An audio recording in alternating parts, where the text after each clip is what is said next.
sleep, I think. So I'm just going to read one chapter tonight. So we're in chapter 4. And for anybody who's missed the previous chapters, they are they are up on my YouTube channel. Big words are not for me when I'm sleepy. Please keep food. Please do. At least for the reading time. 2 chapters. Come on. Don't you even. I'm exhausted. I almost didn't make it to this at all. Lone Wolves, hello. I'm already fumbling over my speech because I'm so tired. I just did a 3 or 4 hour stream on Twitch. Hi. Okay. So we're continuing reading A Wrinkle in Time. We're in chapter 4. As usual, I shall read the last paragraph or so of the previous chapter so we can get a handle on... Good morning. I can't get a handle on where we're at. If you missed any previous chapters, we're only in chapter 4, and I do have the first through third chapters uploaded on YouTube, on my YouTube channel. So, welcome. Good morning for those who it's morning. Good evening for those who it is evening. Technically it's morning for me, but I haven't gone to sleep yet. I'm about to. So, I'm late, but here, Julian, hi. I'm trying so hard. I just got ready for bed, and my eyes are, like, so tired. I can barely keep them open. Like, I keep rubbing it.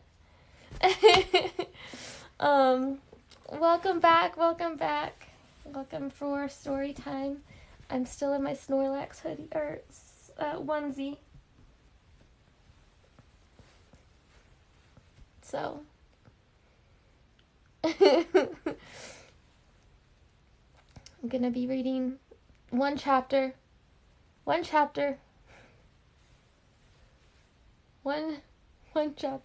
tonight, if I can even get through that. Alright.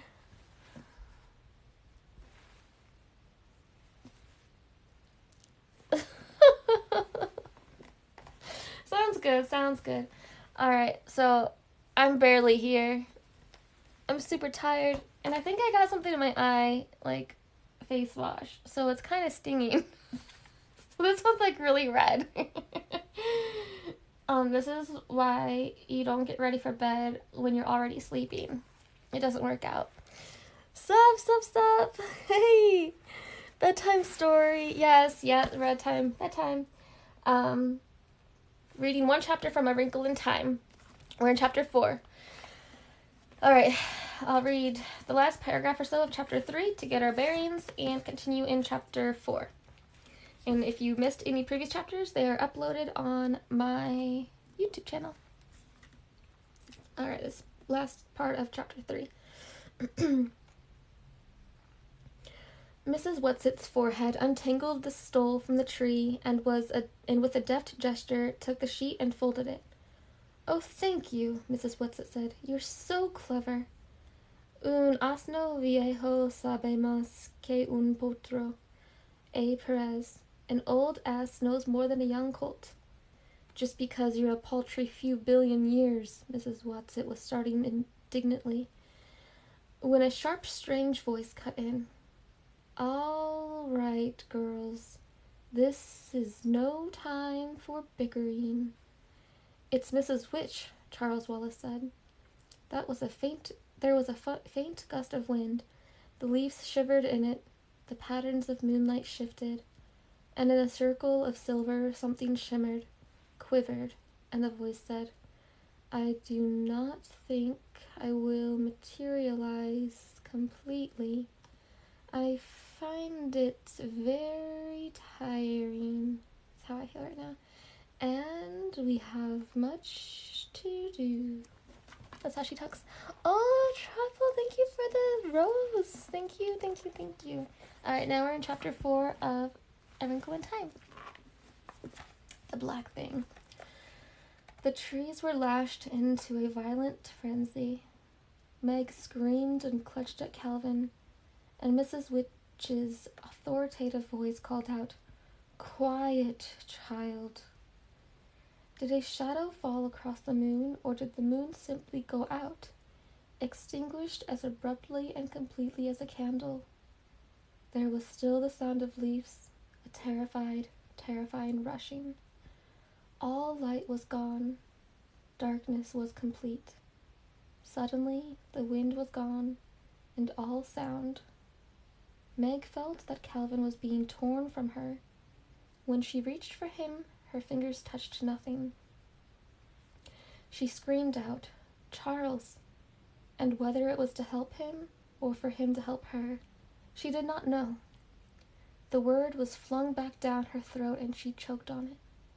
She was completely alone. She had lost the protection of Calvin's hand. Charles was nowhere, either to save or to turn to. She was alone in a fragment of nothingness. No light, no sound, no feeling. Where was her body? She tried to move in her panic, but there was nothing to move. Just as light and sound had vanished, she was gone too. The corporeal Meg simply was not. Then she felt her limbs again. Her legs and arms were tingling faintly, as though they had been asleep. She blinked her eyes rapidly, but though she herself was somehow back, nothing else was. It was not as simply as darkness or absence of light. Darkness has a tangible quality. It can be moved through and felt. In darkness, you can bark your shins. The world of things still exists around you. She was lost in a horrifying void. It was the same way with the silence. This was more than silence. A deaf person can feel vibrations. Here there was nothing to feel. Suddenly she was aware of her heart beating rapidly within the cage of her ribs. Had it stopped before? What had made it start again? The tingling in her arms and legs grew stronger, and suddenly she felt movement. This movement, she felt, must be the turning of the earth, rotating on its axis, traveling its elliptic course about the sun. And this feeling of moving with the earth was somewhat like the feeling of being in an ocean, out in the ocean beyond this rising and falling of the breakers, lying on the moving water, pulsing gently with the swells, and feeling the gentle, inexorable tug of the moon. I am asleep. I am dreaming, she thought. I'm having a nightmare. I want to wake up. Let me wake up. "Well," Charles Wallace's voice said, "that was quite a trip. I do think you might have warned us." Light began to pulse and quiver. Meg blinked and shoved shakily.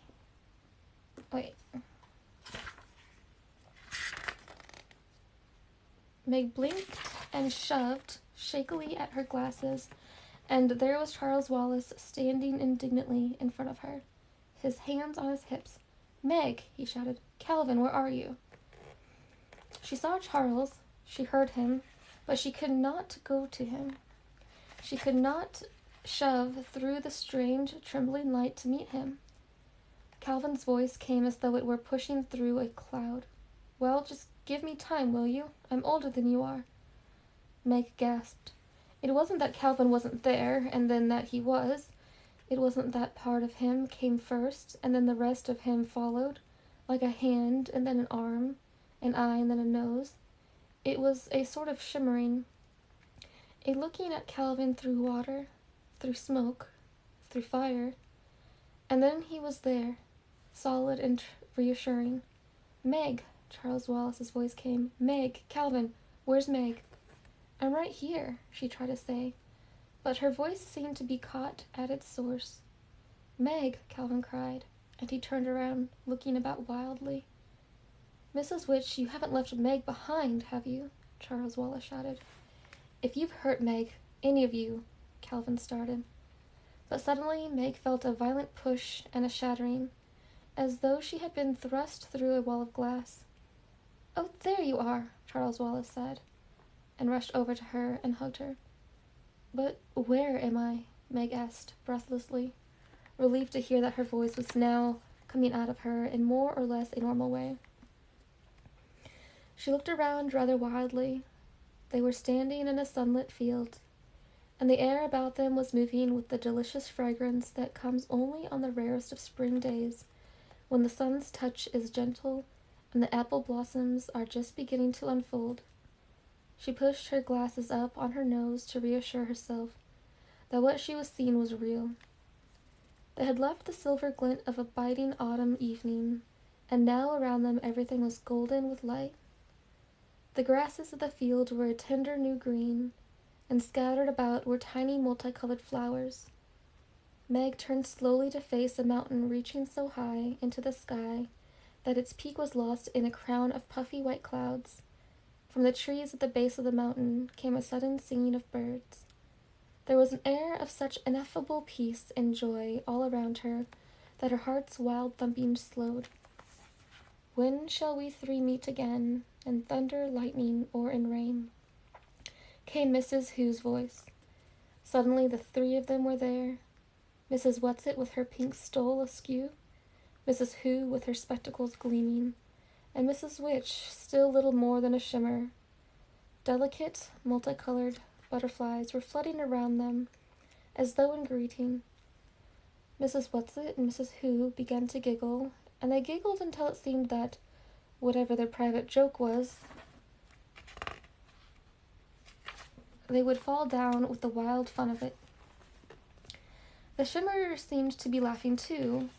It became vaguely darker and more solid, and then there appeared a figure in a black robe and a black peaked hat, beady eyes, a beaked nose, and long gray hair. One bony claw clutched a broomstick. "Well, just to keep you girls happy," the strange voice said, and Mrs. Whatsit and Mrs. Who fell into each other's arms in gales of laughter. "If you ladies have your fun, I think you shall tell Calvin and Meg a little more about all this," Charles Wallace said, coldly. "You scared Meg half out of her wits, whisking her off that way without any warning." "Finx rut animi raro et perpaco laquentis," Mrs. Who intoned.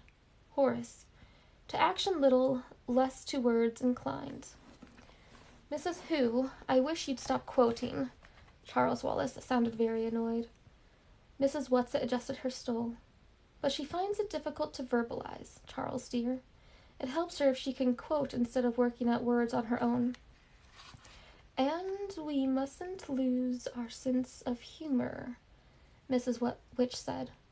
"The only way to cope with something deadly serious is to try to treat it a little lightly." "But that's going to be hard for Meg," Mrs. Whatsit said.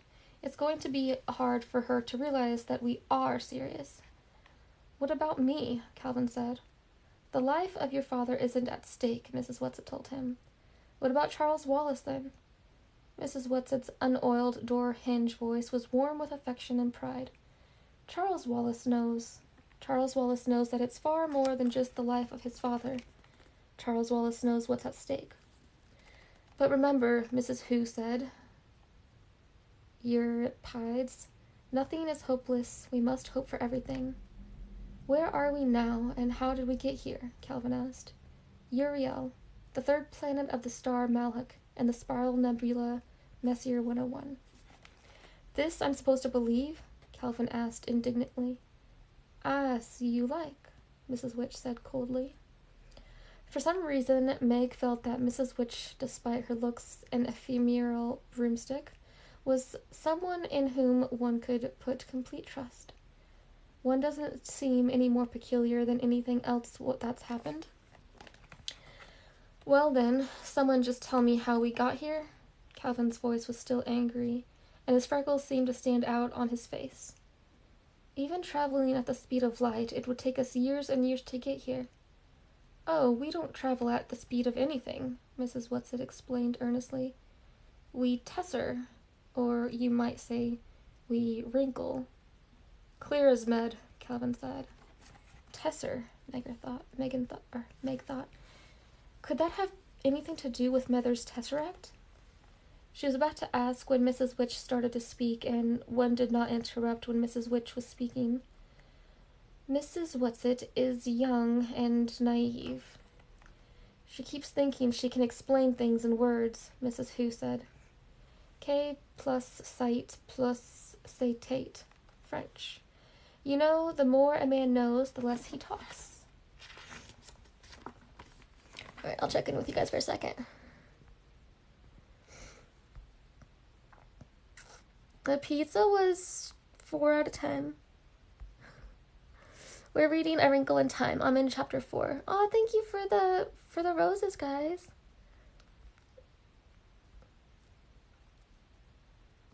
Oh, Nemo, I'm sorry.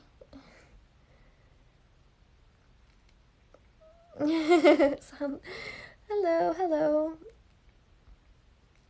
I don't drink, so I don't see myself anywhere after 5 beers. Hopefully you have like 3,000 likes because I'm destroying this chili. Oh my gosh, you're doing better than that. I have 4.2 thousand. Oh my gosh, I will check after I'm done. Hello, Taylor. Hello. Thank you so much for all the likes you're sending. I appreciate that so much. Alright, so anybody who wasn't here for the beginning, we're reading A Wrinkle in Time. I'm in chapter 4. But she has to use words for Meg and Calvin, Charles reminded Mrs. Who.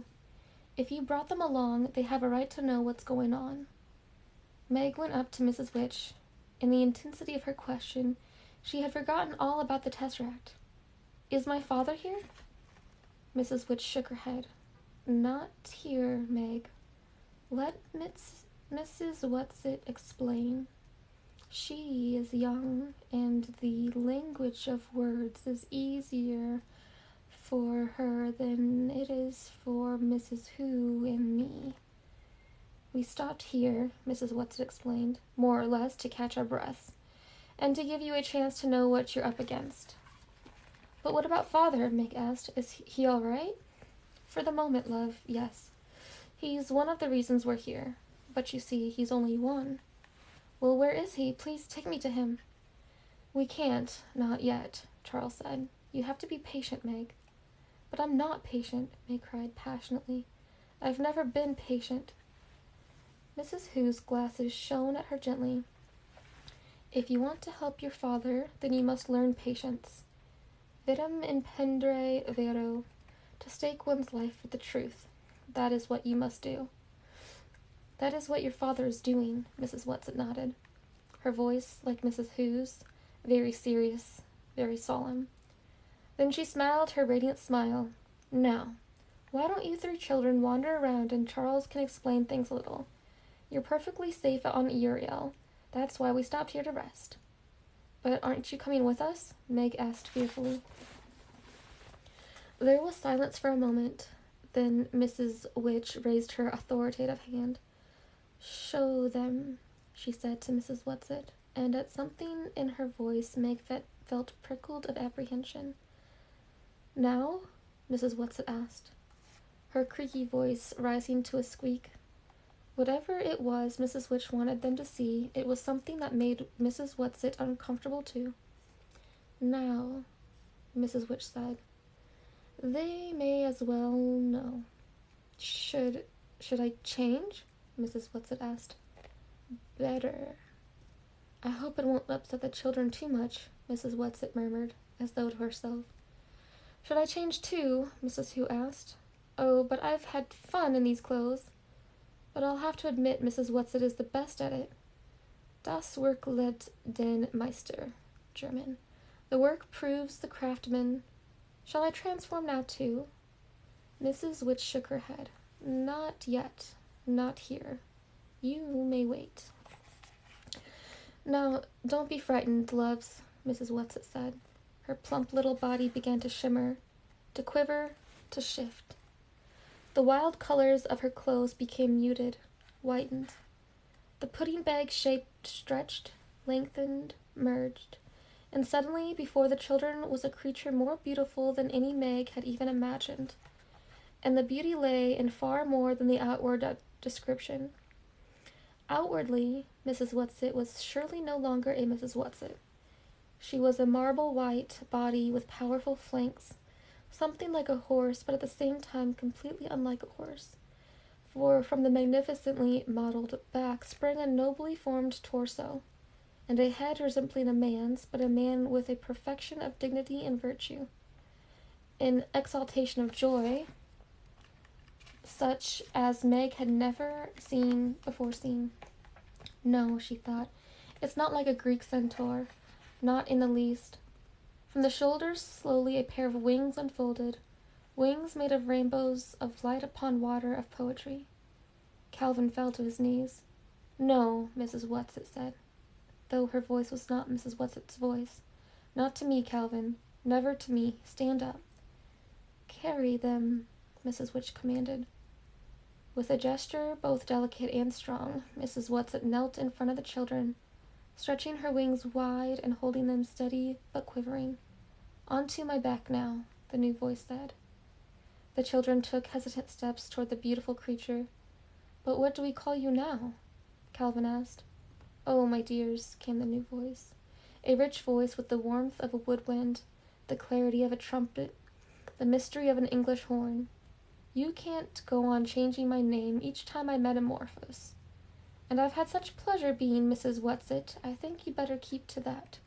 She, he, it smiled at them, and the radiance of the smile was as tangible as a soft breeze, as directly warming as the rays of the sun.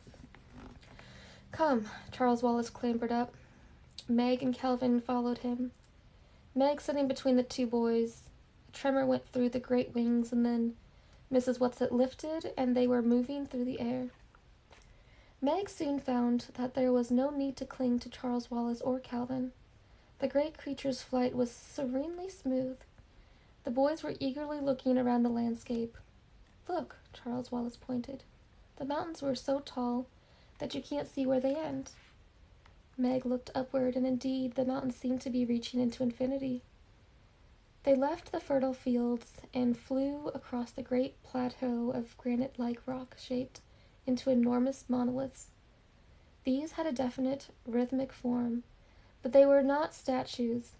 They were like nothing Meg had ever seen before, and she wondered if they had been made by wind and weather, by the formation of this earth, or if they were a creature of beings like the one on which she rode. They left the great granite plain and flew out over a garden even more beautiful than anything in a dream.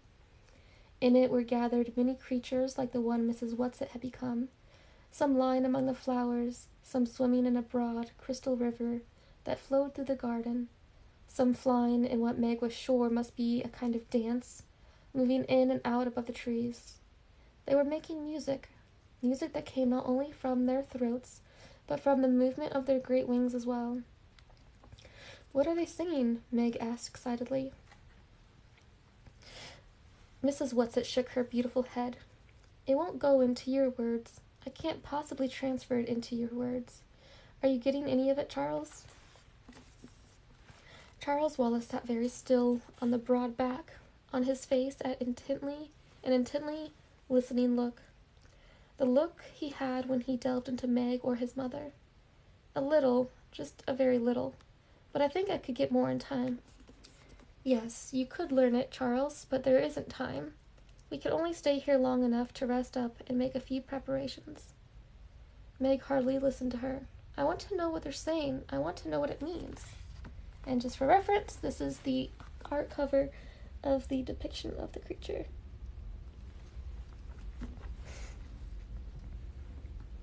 So we're reading A Wrinkle in Time. We're in chapter 4. Whitehurst! Thank you.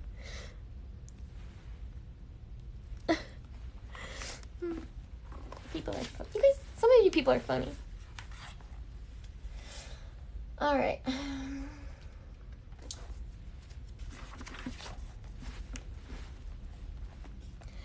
Try, Charles, Mrs. Whatsit urged. Try to translate.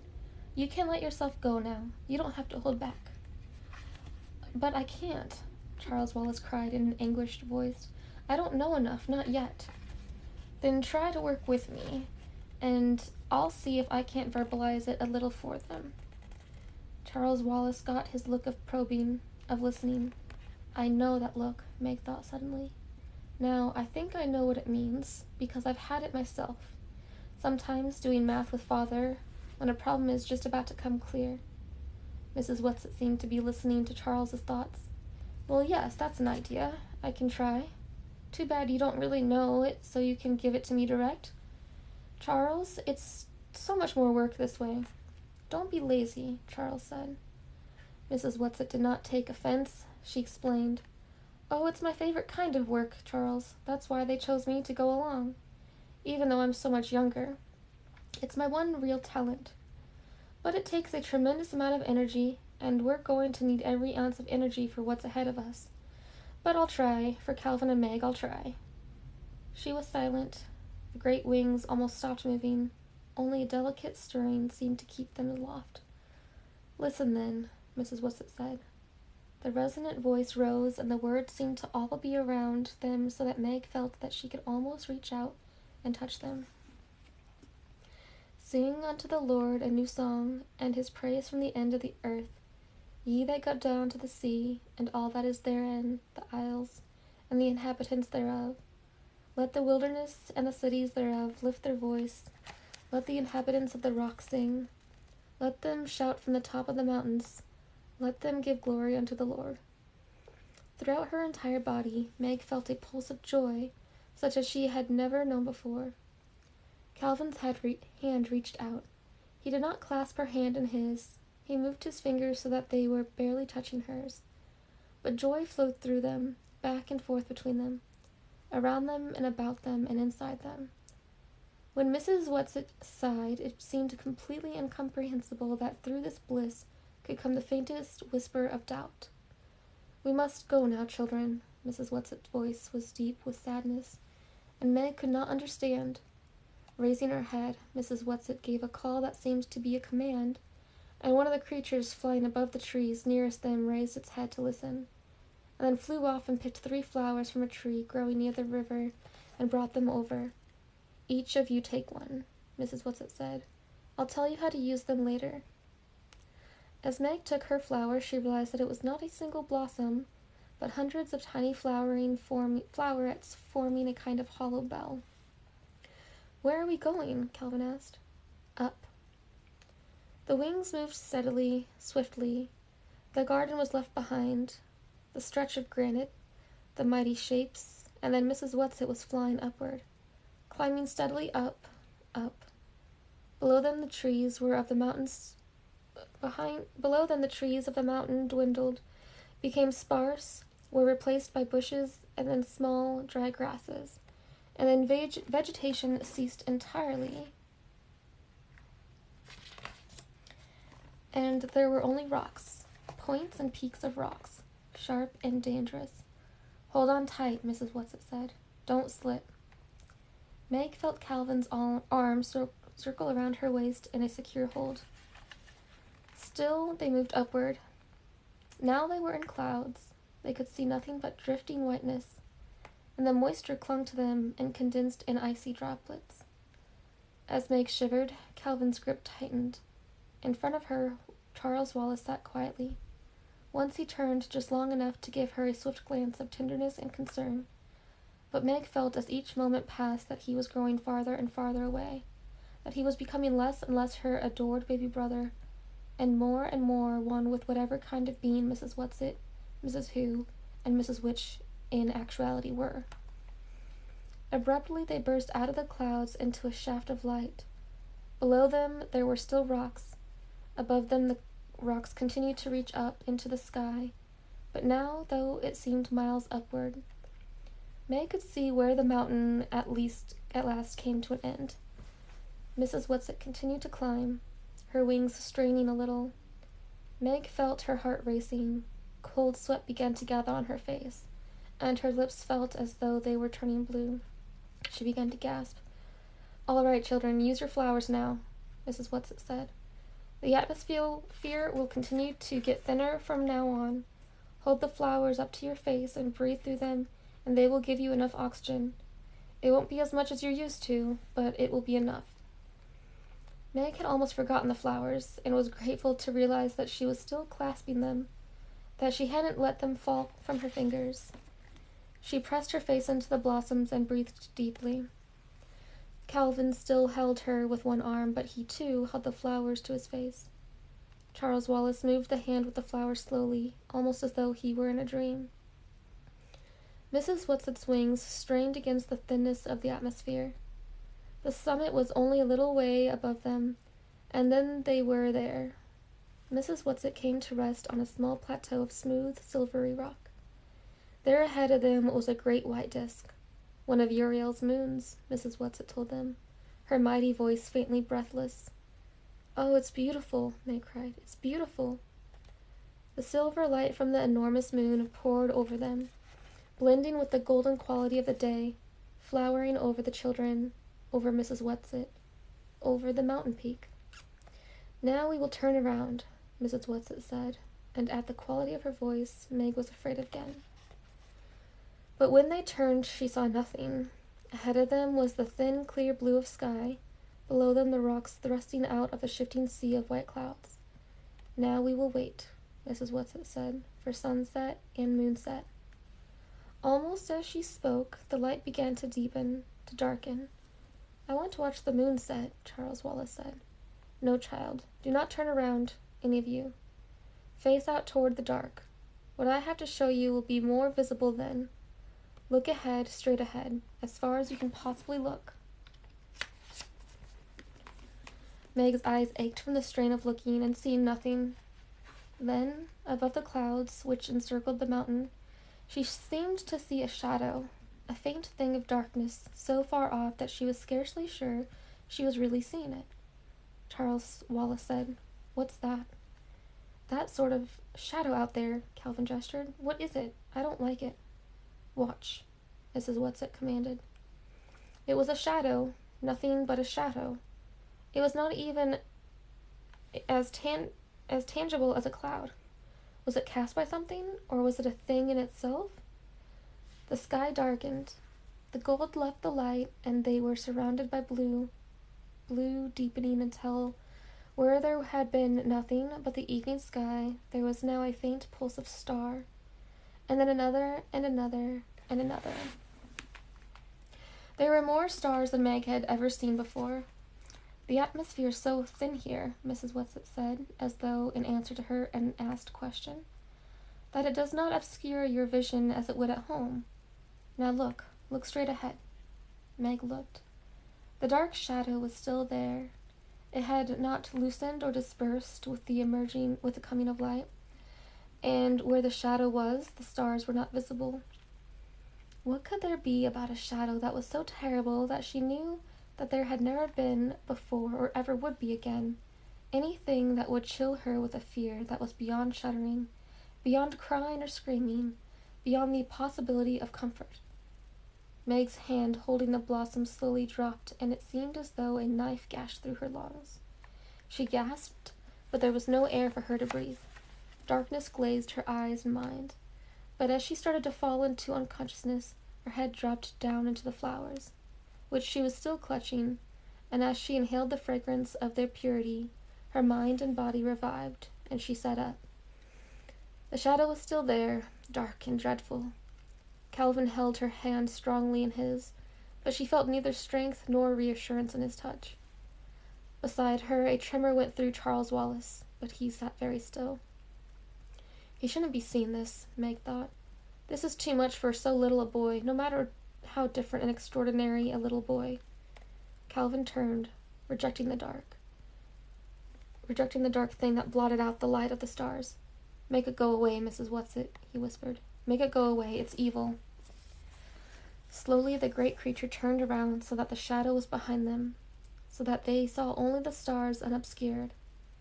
The soft throb of starlight on the mountains, the descending circle of the great moon swiftly slipping over the horizon. Then, without a word from Mrs. Whatsit, they were traveling downward, down, down. When they reached the corona of clouds, Mrs. Whatsit said, "You can breathe without the flowers now, my children." Silence again. Not a word. It was as though the shadow had somehow reached out with its dark power and touched them so that they were incapable of speech. When they got back to the flowery field, bathed now in starlight and moonlight from another, smaller, yellower rising moon, a little of the tenseness went out of their bodies, and they realized that the body of the beautiful creature on which they rode had been as rigid as theirs. With a graceful gesture, it dropped to the ground and folded its great wings. Charles Wallace was the first to slide off. "Mrs. Who, Mrs. Which," he called, and there was an immediate quivering in the air. Mrs. Who's familiar glasses gleamed at them. Mrs. Which appeared too, but as she had told the children, it was difficult for her to materialize completely, and though there was the robe and peaked hat, Meg could look through them to the mountains and stars. She slid off Mrs. Whatsit's back and walked rather unsteadily after the long ride over to Mrs. Which. "That dark thing we saw," she said. "Is that what my father is fighting?" And that's the end of that chapter. Hello. Thanks everybody for hanging out with me. So I just finished the chapter 4 of A Wrinkle in Time. What didn't I ever know I needed you to Chad. Well, I'm glad you liked it. Make sure I have it in the right chapter. Okay. 2 a.m. time for bed. It is. I am past my bedtime. Thank you all for hanging out. Thank you, Whitehurst. I love it. Alright, guys. Bedtime. I am tired. I'm so tired. But I wanted to read one chapter for you guys. I didn't want you guys to miss too many days without a proper chapter being read. Alright, sweet dreams. Love you all. It's not. I think maybe there's like a cap per person. I don't know. Sorry. Get 8 hours of sleep. I need at least like 9. No, you're good. I think there's like a cap because it's at 6,000, but there must be like a cap because I know Veggie, he would do that, and Farango, and they would be tapping a lot, and like they think that it caps out at a certain time. Thank you so much, Julian, so much. I appreciate you so much. And Nemo, I hope you have a wonderful night. And you as well, Warren. Thank you for, everything. Including my Amazon wish list. Snorlax. Good night.